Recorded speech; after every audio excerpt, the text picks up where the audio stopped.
Assalamualaikum warahmatullahi wabarakatuh. Perkenalkan, nama saya Tia Nurila, NIM 2102050001 dari jurusan Sosial Ekonomi Perikanan. Di sini saya akan menjelaskan mengenai sistem pencernaan pada ikan dan makanan ikan. Pada umumnya, saluran pencernaan ikan berturut-turut dari segmen mulut, rongga mulut, faring, esofagus, lambung, pilorus, usus, rektum, dan anus. Sedangkan sel atau kelenjar pencernaan terdapat pada lambung, hati, dan pankreas. Yang pertama adalah mulut. Mulut terletak di ujung hidung dan juga di atas hidung.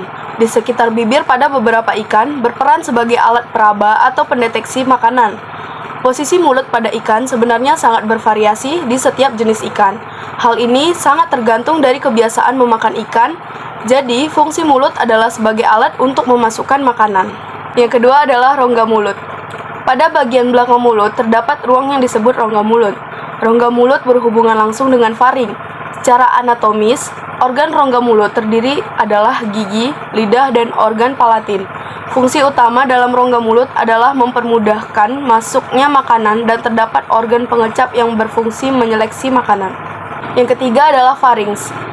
Lapisan permukaan faring hampir sama dengan rongga mulut. Masih ditemukan organ pengecap. Fungsi faring tempat penyaringan makanan dan tempat pembuangan makanan yang tidak bisa ditelan melalui insang. Yang keempat adalah esofagus. Esofagus adalah tenggorokan dari ikan yang berbentuk seperti pipa. Di dalam esofagus mengandung lendir berguna untuk membantu proses penelanan makanan. Selain itu, berperan juga dalam penyerapan garam. Yang kelima adalah lambung. Lambung pencernaan ikan memiliki diameter relatif besar dibandingkan dengan organ pencernaan lain.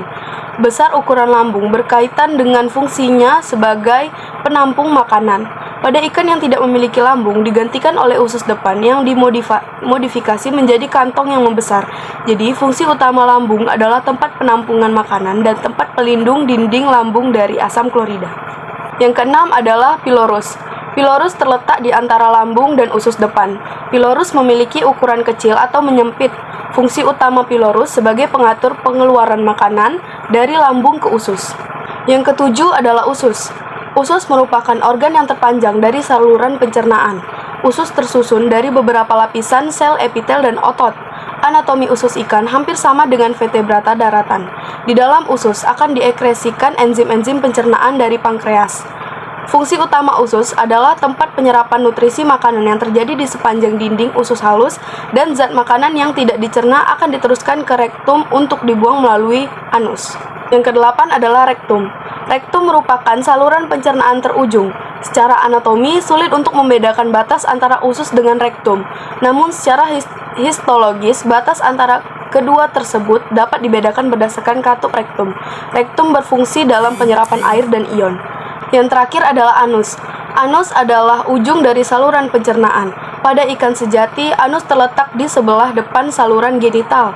Pada ikan yang memiliki bentuk tubuhnya memanjang, anus terletak jauh di belakang kepala berdekatan dengan pangkal ekor. Sedangkan ikan yang tubuhnya membundar, anus terletak jauh di depan pangkal ekor mendekati sirip dada. Jenis ikan berdasarkan tipe makanannya. Yang pertama adalah herbivora, yaitu hewan pemakan tanaman atau tumbuhan. Contohnya seperti ikan gurami dan ikan bandeng.